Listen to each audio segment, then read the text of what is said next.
શ્રી ગણેશાય નમઃ. મિત્રો, આપ જોઈ રહ્યા છો યુટ્યુબ આપણી ચેનલ આવો સત્સંગમાં આપ સૌનું સ્વાગત છે.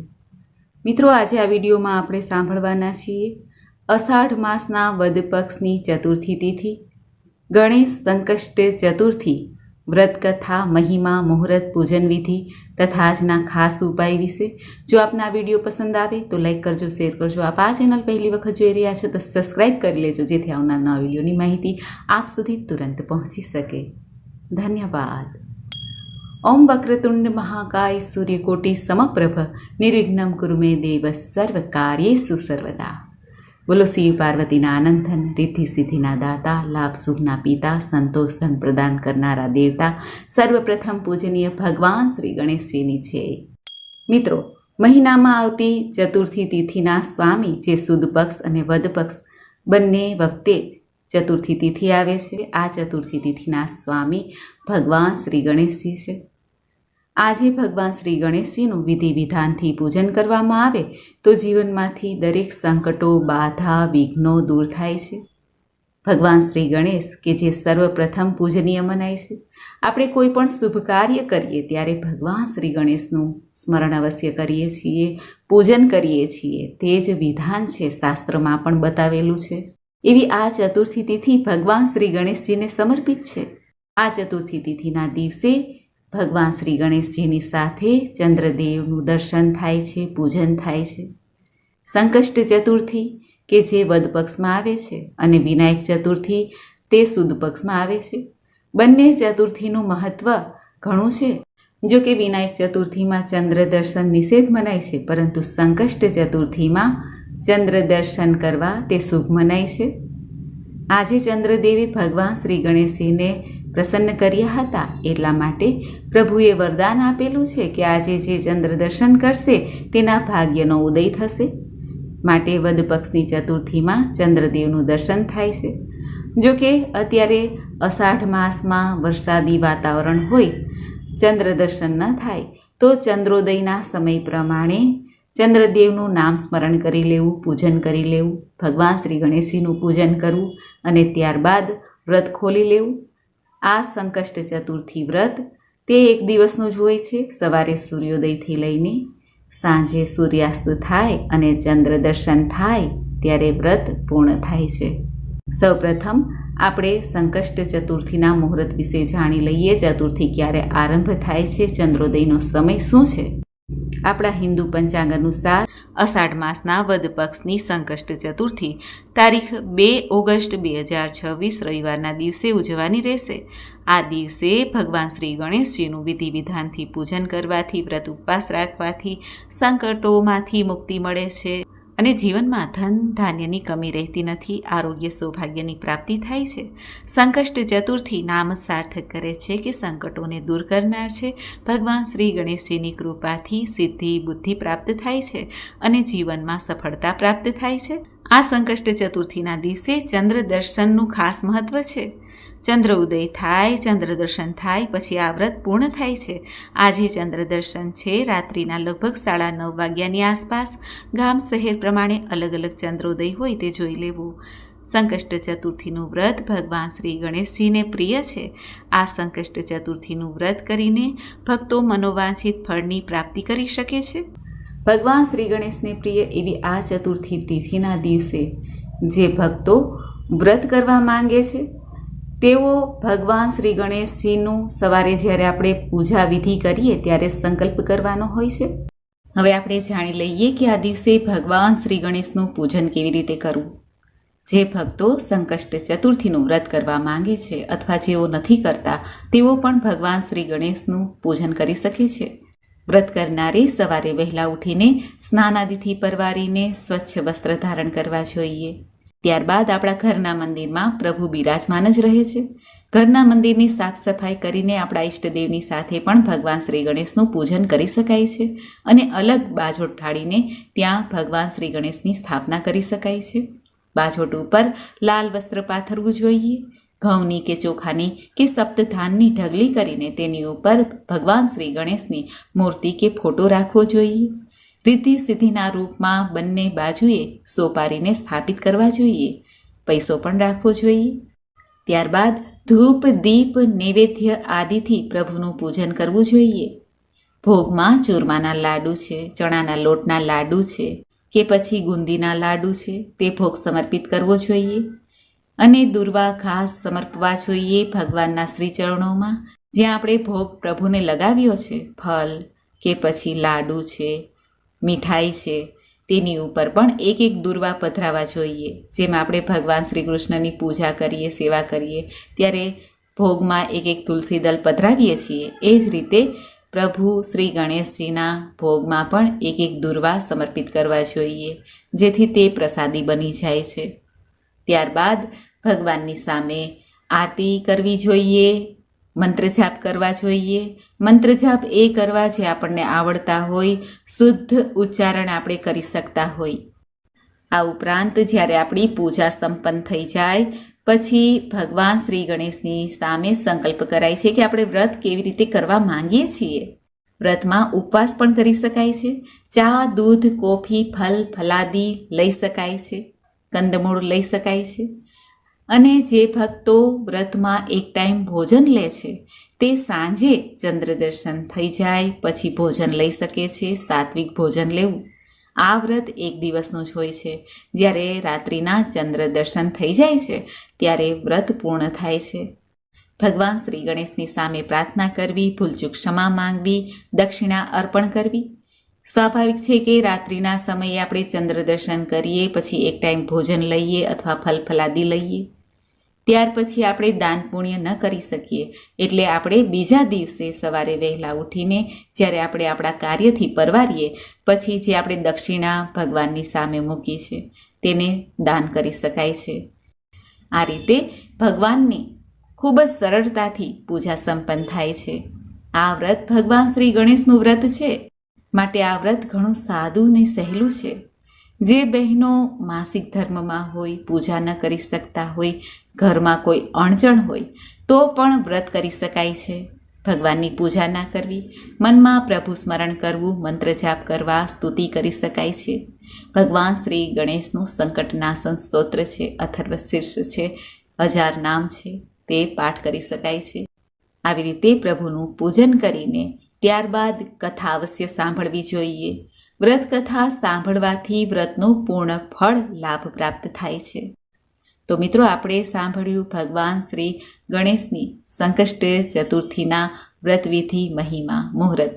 હવે આપણે સાંભળીએ ભગવાન શ્રી ગણેશની આ સંકષ્ટ ચતુર્થીની વ્રત કથા. બોલો ભગવાન રિદ્ધિ સિદ્ધિના દાતાની જય. દ્વાપર યુગની વાત છે. દ્વાપર યુગમાં મહિસ્મતી નગરીના રાજા મહિજીત થઈ ગયા. તે બહાદુર, નીડર અને સેવાભાવી તથા પ્રજાનું લાલન પાલન કરનારા મહાન પરાક્રમી રાજા હતા. તે પોતાની પ્રજાને પોતાના પુત્ર સંતાન સમાન પ્રેમ કરતા હતા. આવા દયાળુ રાજાને એક જ વાતનું દુઃખ હતું. એ દુઃખ એને જંપીને બેસવા દેતું નહીં, પૂરું ખાવા દે નહીં, રાત્રે ઊંઘવા દે નહીં. એ દુઃખ હતું શેર માટીની ખોટ. એમને કોઈ સંતાન ન હતું, આથી તેમને રાજમહેલમાં પણ સુખ મળતું ન હતું. રાજાને જરાય ગમતું નહીં. વેદો તથા શાસ્ત્રોમાં નિસંતાન મનુષ્યનું જીવન નિરંથક માનવામાં આવ્યું છે. જો સંતાન વિહોણી વ્યક્તિ પોતાના પૂર્વજોને જલદાન કરે તો તે જલને ગરમ જલના રૂપમાં ગ્રહણ કરે છે. આવા વિચારો કરવામાં જ રાજાનો ઘણો ખરો સમય પસાર થઈ જતો. તેને પોતાને ઘેર પારણું બંધાય એ આશાએ ઘણું પુણ્યદાન, વસ્ત્રદાન કર્યું, કેટલાય યજ્ઞો કર્યા, બ્રાહ્મણોને પણ જમાડ્યા તથા દાન કરીને સંતુષ્ટ કર્યા. સાધુ સંતોને જમાડીને આશીષ મેળવ્યા. છતાં પણ રાજાને સંતાન પ્રાપ્તિ ન થઈ. તેની ઉંમર પણ વધતી જતી હતી. આથી તેમણે ગામના વિદ્વાન બ્રાહ્મણો તથા પ્રજાની સાથે સલાહ મંત્રણા કરી. રાજાએ કહ્યું, હે પ્રિયજનો, હે પ્રજાજનો, મારે સંતાન નથી. હવે મારી શી ગતિ થશે? મેં મારા જીવનમાં ક્યારેય પણ ભૂલે ચૂકે કોઈ પણ જાતનું પાપ કર્યું નથી. મેં ક્યારેય અત્યાચાર કરીને કે ધાક ધમકીથી ધન ભેગું કર્યું નથી. મેં હંમેશા મારા સંતાનની જેમ મારી પ્રજાને પ્રેમ કર્યો છે. પ્રજાને જરા પણ દુઃખ પડવા દીધું નથી. મેં ધર્મના માર્ગે જ ચાલીને રાજ્ય કર્યું છે. મેં હંમેશા સાચા અપરાધીને, ચોરને, લૂંટારાઓને જ દંડ આપ્યો છે, સજા કરી છે. નિર્દોષનો તો વાળ પણ વાંકો થવા દીધો નથી. મિત્રોને પૂજ્ય ભાવથી ભોજન કરાવ્યું છે. ગાય બ્રાહ્મણનું હિત ઈચ્છીને સજ્જન પુરુષોનું સન્માન કર્યું છે. તેમ છતાં પણ હે શ્રેષ્ઠ બ્રાહ્મણો, મારે ત્યાં સંતાન નહીં હોવાનું શું કારણ છે તે મને કૃપા કરીને જણાવો. વિદ્વાન બ્રાહ્મણોએ આ રાજાના વચનો સાંભળીને કહ્યું, હે રાજન, અમે બધા ભેગા મળીને એવા જ પ્રયાસ કરીશું કે જેથી કરીને આપને ઘેરે પારણું બંધાય અને આપના કુળની વૃદ્ધિ થાય. આમ કહીને બધા ઉપાય વિચારવા લાગ્યા. દરેકે પોતપોતાનું મંતવ્ય પણ રજૂ કર્યું અને છેલ્લે સર્વાનુમતે નક્કી કરવામાં આવ્યું કે વિદ્વાનો, બ્રાહ્મણો, પ્રજાજનો વનમાં જઈને તપશ્ચર્યા કરીને ભગવાનને રીઝવશે. તેઓ બધા વનમાં ગયા. વનમાં જઈને કોઈ એકાંત સ્થળની શોધખોળ કરવા લાગ્યા. જંગલમાં સૌ કોઈને એક શ્રેષ્ઠ મહામુનિએ દર્શન આપ્યા. તે મુનિરાજ અન્ન જળનો ત્યાગ કરીને તપશ્ચર્યામાં લીન હતા. બ્રહ્માજીની જેમ તે આત્માને વરેલા અને ક્રોધને જીતેલા એક દિવ્ય પુરુષ હતા. તે વેદોના જ્ઞાતા, બ્રહ્મજ્ઞાની, દીર્ઘાયુ, પવિત્ર લોમસ ઋષિ હતા. ગામ લોકો સર્વે તેમની પાસે ગયા. મહર્ષિને પ્રણામ કર્યા. મહર્ષિએ આંખો ખોલીને પૂછ્યું, આપ લોકો અહીંયા શા માટે આવ્યા છો? તમે તમારા દુઃખનું કારણ જણાવો, જેથી હું એનો ઉપાય બતાવીશ.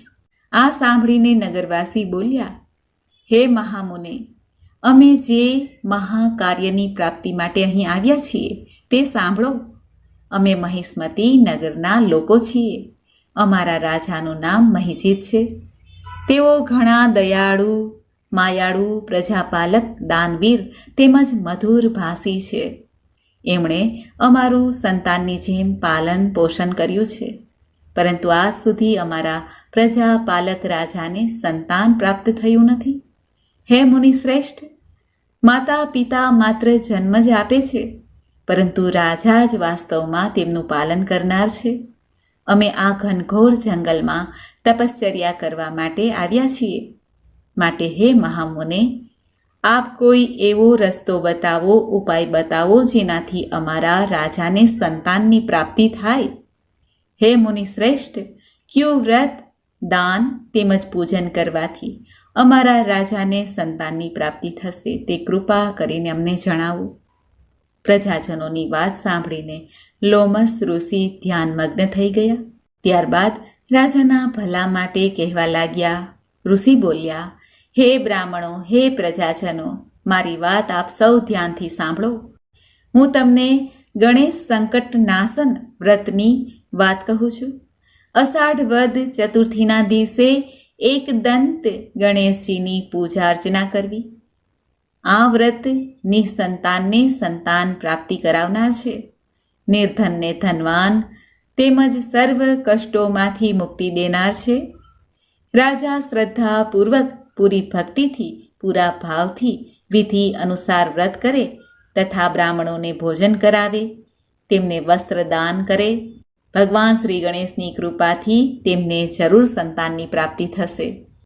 ત્યારબાદ દરેક મહર્ષિ લોમસને વંદન કરી નમસ્કાર કરીને પોતાના ગામ તરફ પ્રયાણ કર્યું. બધા નગરમાં પાછા ફર્યા. વનમાં ઋષિએ કહેલ તમામ વાત રાજાને કહી. પ્રજાની આ વાત સાંભળીને રાજા ઘણા પ્રસન્ન થયા. રાજાએ શ્રદ્ધાપૂર્વક, ભક્તિભાવથી, વિધિપૂર્વક શ્રી ગણેશ સંકષ્ટ ચતુર્થીનું વ્રત કર્યું અને બ્રાહ્મણોને ભોજન કરાવીને દાન પુણ્ય કર્યું. થોડા દિવસ પછી રાણી સુદક્ષિણાને શ્રી ગણેશજીની કૃપાથી એક સુંદર અને સુલક્ષણ સંતાન પ્રાપ્ત થયું. રાજાએ ખુશીથી રાજ્યમાં ઉત્સવ મનાવ્યો. ગરીબોને દાન આપ્યું. વિદ્વાન બ્રાહ્મણોને આદર સત્કાર આપીને દાન દક્ષિણા આપી ધામે ધૂમેથી ઉત્સવ મનાવ્યો. હે ભગવાન શ્રી ગણેશ, આપ જેવા આ રાજાને ફળ્યા તેવા આપનું આ વ્રત કરનાર, કથા કહેનાર, કથા સાંભળનાર સૌને ફળજો. હે પ્રભુ, અમારી ઉપર કૃપા દ્રષ્ટિ રાખજો. બોલો ભગવાન શ્રી ગણેશની જય. તો મિત્રો, આપણે સાંભળ્યું સંકષ્ટ ચતુર્થીની વ્રત કથા, મહિમા, મુહૂર્ત, પૂજન વિધિ. મને આશા છે કે આપને આ વિડીયો જરૂર પસંદ આવ્યો હશે. આજના શુભ દિવસે આપણે ભગવાન શ્રી ગણેશનું સ્મરણ કરીને સંકટ નાશન ગણેશ સ્તોત્રનો પાઠ કરીએ, સાંભળીએ, જેથી પ્રભુની વિશેષ કૃપા થાય, સર્વે સંકટો દૂર થાય અને પ્રભુના આશીષ પ્રાપ્ત થાય. પ્રણમ્ય શીર્ષા દેવમ ગૌરી પુત્રમ વિનાયકમ ભક્તાવાસમ સ્મરે નિત્યમ આયુઃ કામર્થ સિદ્ધયે. પ્રથમમ વક્રતુંડમ ચ એકદંતમ દ્વિતીયકમ તૃતીયમ કૃષ્ણપિંગાક્ષમ ગજવક્ત્રમ ચતુર્થકમ લંબોદરમ પંચમમ ચ ષષ્ઠમ વિકટમ એવ ચ સપ્તમમ વિઘ્નરાજેન્દ્ર ધૂમ્રવર્ણ તથાષ્ટકમ નવમં ભાલચંદ્રમ ચ દશમમ તુ વિનાયકમ એકાદશમ ગણપતિમ દ્વાદશમ તુ ગજાનનમ દ્વાદશ એતાની નામાની ત્રિસંધ્યય પઠે નર ન ચ વિઘ્ન ભયમ તસ્ય સર્વ સિદ્ધિકરઃ પ્રભુ. વિદ્યાર્થી લભતે વિદ્યામ, ધનાર્થી લભતે ધનમ, પુત્રાર્થી લભતે પુત્રાન, મોક્ષાર્થી લભતે ગતિમ. જપેત ગણપતિ સ્તોત્રમ ષડભીર્માસે ફલમ લભેત સંવત્સરેણ સિદ્ધિ ચ લભતે નાત્ર સંશય. અષ્ટેભ્યો બ્રાહ્મણેભ્યોશ્ચ લિખિત્વા યઃ સમર્પયેત તસ્ય વિદ્યા ભવેત સર્વા ગણેશસ્ય પ્રસાદતઃ. બોલો ભગવાન શ્રી ગણેશજીની જય. મિત્રો, મને સાંભળવા માટે ધન્યવાદ. આપ સૌને મારા જય શ્રી કૃષ્ણ.